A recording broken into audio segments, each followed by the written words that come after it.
Hello बच्चों, आज हम 12th क्लास का चैप्टर एंजाइम के बारे में अध्ययन करेंगे। हमने एंजाइम के बारे में पहले वीडियो के अंदर उसके एंजाइम के गुण और उसकी विशिष्टता के बारे में पढ़ा था। आज हम एंजाइम की क्रियाविधि के बारे में पढ़ेंगे। एंजाइम क्या होते हैं ये मैंने आपको बताया दिया था। एंजाइम के अंदर जो प्रोटीन और प्रोटीन भाग है उसका भी हमने अध्ययन कर लिया था। अब एंजाइम कैसे कार्य करते हैं, एंजाइम की क्या क्रियाविधि होती है उसको देखते हैं हम। एंजाइम की कार्य प्रणाली एंजाइम व अभिक्रिया में भाग लेने वाले क्रियाधारों की प्रकृति पर निर्भर करती है। कि जब एंजाइम की क्रिया होती है तो एंजाइम और उसमें भाग लेने वाले क्रियाधारों की प्रकृति पर निर्भर करता है।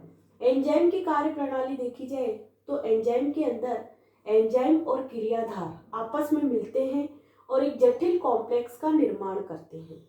ये जटिल कॉम्प्लेक्स क्या होता है कि जब सभी प्रकार की एंजाइम उत्प्रेरित अभिक्रियाओं में सबसे पहले एंजाइम क्रियाधारों से मिलकर एक अस्थायी यौगिक का निर्माण करते हैं जिसे एंजाइम क्रियाधार जटिल या संकुल कहा जाता है। मतलब कि कोई एंजाइम है, ये एंजाइम है और इसका ये जो वाला पार्ट दिख रहा है तुमको, ये इसका सक्रिय स्थल है। अब कोई कॉम्प्लेक्स आएगा और इस सक्रिय स्थल से जुड़ जाएगा। जैसे ही कोई कॉम्प्लेक्स से ये सक्रिय स्थल जुड़ जाएगा तो एक मिडिल वाला कॉम्प्लेक्स का निर्माण होगा जिसे मध्यवर्ती समिक्ष या कॉम्प्लेक्स कहा जाता है। अब जैसे ये कॉम्प्लेक्स बन गया तो बाद में क्या होगा, थोड़ी देर बाद में जो यहाँ पर ये जुड़ा है वो इससे पृथक हो जाएगा, यानी कि ये एंजाइम इससे पृथक हो जाएगा और उत्पाद का निर्माण होगा। यानी कि ये करते क्या है, ये जुड़कर अभिक्रिया की गति को कम कर देते हैं या अभिक्रिया की गति को तेज भी कर देते हैं। ये मध्यवर्ती कारक के जैसे कार्य करते हैं। ये सक्रिय स्थल है, ये कॉम्प्लेक्स है और ये आपस में जुड़ गए तो मध्यवर्ती कॉम्प्लेक्स का निर्माण हुआ और उससे एंजाइम पृथक हो गया और उत्पाद का निर्माण हो गया। ये कहलाती है एंजाइम क्रियाधार जटिल कॉम्प्लेक्स का निर्माण। यानी कि कॉम्प्लेक्स का निर्माण, एंजाइम क्रियाधार मिलकर कॉम्प्लेक्स का निर्माण करते हैं और वो कॉम्प्लेक्स जो होते हैं विखंडित होकर उत्पाद में परिवर्तित हो जाते हैं और एंजाइम अलग हो जाते हैं। इस क्रिया के अंदर एंजाइम की सतह पर एक विशेष स्थान होता है जिसे क्रिया कारक जुड़ता है। ये विशेष स्थान जो होता है वो सक्रिय स्थल होता है। जब क्रिया कारकों व एंजाइम आपस की सतह पर कुछ स्थानों पर जुड़ जाते हैं तो नए बंध बनाते हैं और ये नए बंध बनने के बाद में उत्पाद जो होता है वो एंजाइम से पृथक हो जाता है। यानी कि जो क्रिया कारकों की या क्रियाधारकों की सतह होती है उस पर क्या होंगे, ये एंजाइम आकर जुड़ जाएंगे और जैसे ही ये जुड़ेंगे तो इससे नए बंध बनाएंगे और नए बंध बनाकर थोड़ी देर बाद में ये इससे अलग हो जाएंगे जब उत्पाद बन जाएगा। इस प्रकार ये एंजाइम क्या करते हैं, इस क्रिया कारक की सतह से जुड़ते हैं और ये सिद्धांत क्या कहलाता है, एंजाइम क्रियाधार जटिल कॉम्प्लेक्स कहलाता है।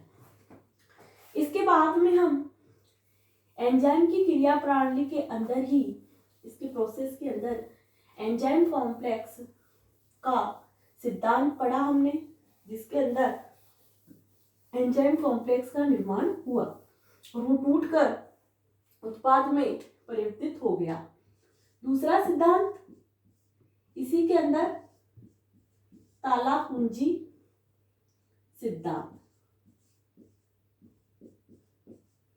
ये ताला कुंजी सिद्धांत क्या कहता है, ये ताला कुंजी सिद्धांत ये कहता है, ये 1984 के अंदर प्रतिपादित हुआ था और इसको प्रतिपादित करने वाले का नाम है एमिल फिशर। ये एग्जाम में बहुत ज्यादा पूछा जाता है और इस पर आधारित क्वेश्चन भी आता है।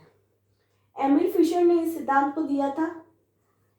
ये सिद्धांत ये कहता है कि जिस प्रकार एक विशेष प्रकार की चाबी एक विशेष प्रकार के ताले पर ही लगती है, उसी प्रकार एक विशेष प्रकार का एंजाइम एक विशेष प्रकार की क्रिया कारकों से ही क्रिया करता है और ये इसीलिए सिद्धांत को ताला कुंजी सिद्धांत कहते हैं। ठीक है, इसके अंदर क्रिया कारक की एक विशेष सतह होती है, यानी कि उस विशेष सतह को सक्रिय स्थल कहा जाता है। और ये जैसे चाबी है,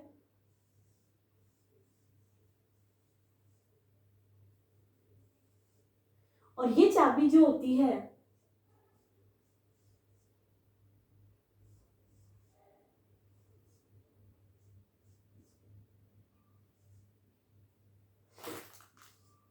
ये ताला है। तो ये चाबी, इसके ऊपर कुछ सक्रिय स्थल, कुछ विशेष स्थान है जहां पर ही तो ये चाबी लगेगी। उसी प्रकार एंजाइम भी उस सक्रिय स्थल पर ही जुड़ता है क्रिया कारक की जिस पर ये क्रिया करता है। तो इस सिद्धांत को अपन ताला कुंजी सिद्धांत कहा जाता है।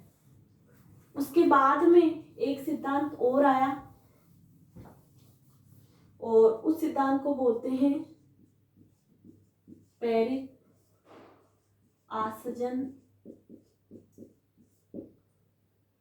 सिद्धांत। ये सिद्धांत क्या कहता है और ये सिद्धांत किसने दिया था? ये सिद्धांत कॉचलैंड ने दिया था। किसने दिया था? कॉचलैंड ने दिया था।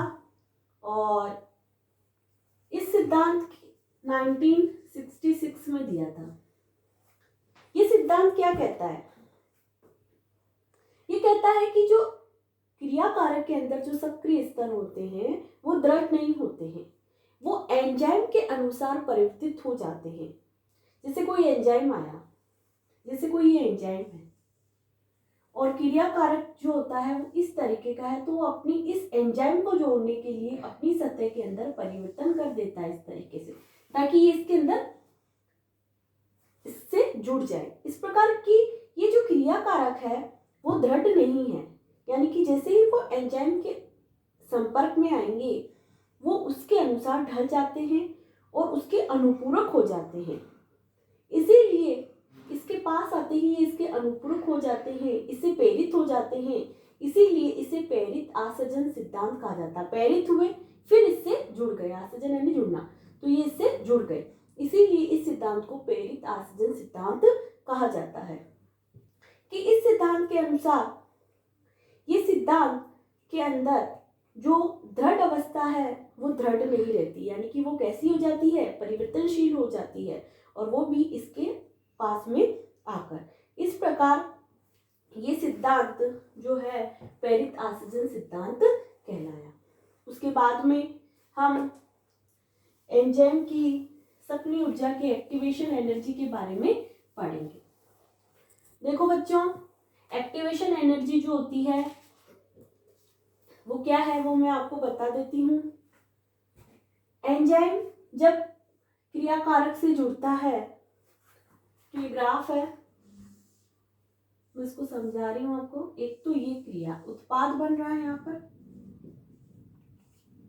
और एक ये उत्पाद बन रहा है यहाँ पर, यानी कि इसके बीच में और इसके बीच में इतना अंतर है।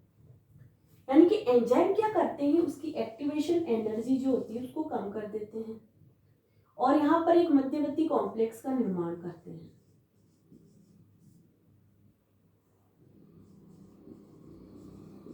और ये कॉम्प्लेक्स टूटकर उत्पाद में परिवर्तित हो जाता है। जब एंजाइम नहीं होता है, क्रियाकारक से जुड़ता ही नहीं है, तो इतना टाइम लगता है क्रियाकारक को अभिक्रिया करने में।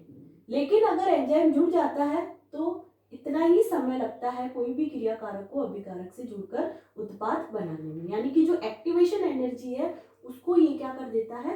कम कर देता है।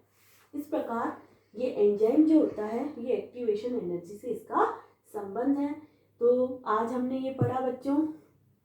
नेक्स्ट वीडियो में मैं आपको इसके बारे में और बताऊंगी।